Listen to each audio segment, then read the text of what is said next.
के इस क्लास में हम लोग क्लास 10th मैथ एक्सरसाइज 5.1 का क्वेश्चन नंबर 4 का क्वेश्चन 6 सोल्व करेंगे। तो चलिए स्टार्ट करते हैं। ध्यान से देखिएगा क्वेश्चन नंबर 4 क्या कह रहा है, सबसे पहले ये आप पढ़ लीजिए। तो यहाँ पर 5.1 का क्वेश्चन नंबर 4 कह रहा है कि निम्नलिखित में कौन कौन एपी है, यदि कोई एपी है तो इसका सार्व अंतर ज्ञात करें। सार्व अंतर कहने का मतलब डी ज्ञात करना है। मैंने आपको बताया है सार्व अंतर कैसे ज्ञात होता है। और इनके 3 और पद लिखें।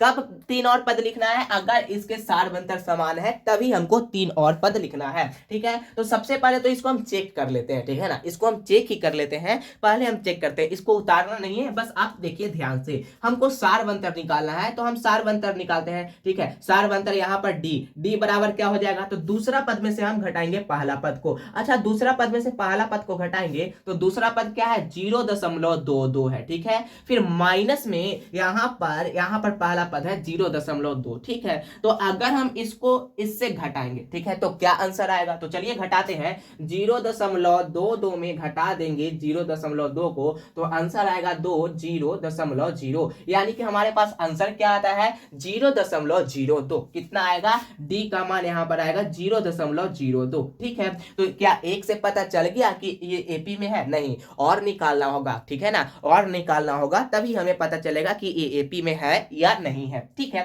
फिर इसको हम मान लेते हैं, चलिए इसको हम मान लेते हैं D1। अब D2 यहां पर हम निकालते हैं। D2 यानी कि कहने का मतलब तीसरा पद में से दूसरा पद को घटाएंगे। ठीक है, तीसरा पद में से दूसरा पद को घटाएंगे तो तीसरा पद क्या है, तीसरा पद है 0.222 और घटा देंगे हम दूसरा पद को 0.22 को, तो आंसर क्या आएगा, इसको घटाने पर आंसर क्या आएगा, तो चलिए यहां पर हम घटाते हैं 0.222 को घटाएंगे 0.22 को, तो देखिए यहां पर दशमलव है, दशमलव के सोझे दशमलव दीजिए। ठीक है, दशमलव के इस तरफ मतलब कि इस तरफ 0 है तो 0 लिख देते हैं, दशमलव के उस तरफ 22 है तो यहाँ पर 22 लिख देते हैं, यानी कि 2 है तो 2 लिख दिए। ठीक है, फिर यहाँ पर जब हम घटाएंगे तो 2 होगा, 2 में से 0 जाए, सॉरी 2 में से 2 गया तो 0 बचेगा, 2 में से 2 गया तो 0 बचेगा, दशमलव 0 तो 0। यहाँ पर जब हम इसको घटाएं तो यहाँ पर क्या आया, जब हम तीसरा पद में से दूसरा पद को घटाएं तो यहाँ पर आंसर आया 0.002। तो यहीं से पता चल गया ये एपी में नहीं है। कैसे भैया, देखिए यहाँ पर 0.02 है जबकि यहाँ पर 0.002 है। ठीक है, जबकि यहाँ पर क्या है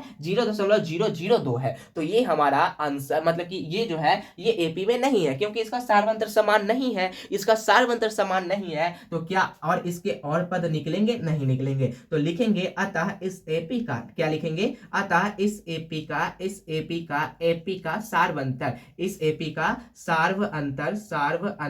सार्वंतर समान नहीं है। ठीक है, इस एपी का सार्वंतर समान नहीं है। ओके, तो ये हम लिख लिया। ठीक है, ये हम लोगों ने लिख लिया, बस ये हो गया बनकर के तैयार। आई होप आपको ये समझ में आया होगा। समझ में आया, अगर समझ में आया तो कमेंट बॉक्स में दिल बना करके भेज दीजिएगा कि हाँ भैया बन जाएगा। बताइए, अगर बन जाएगा तो ठीक है, सॉरी बोर्ड गिर गया था। ठीक है, तो बन जाएगा तो बहुत ही अच्छा है। तो ये हमारा हो गया कंप्लीट। ओके, क्लास अच्छा लगे तो क्लास को लाइक कर लीजिएगा, चैनल पर नए हैं तो चैनल को सब्सक्राइब कर लीजिएगा जिससे आपके पास वीडियो तुरंत पहुंचे। ठीक है, तो बाय, मिलते हैं अगली क्लास में।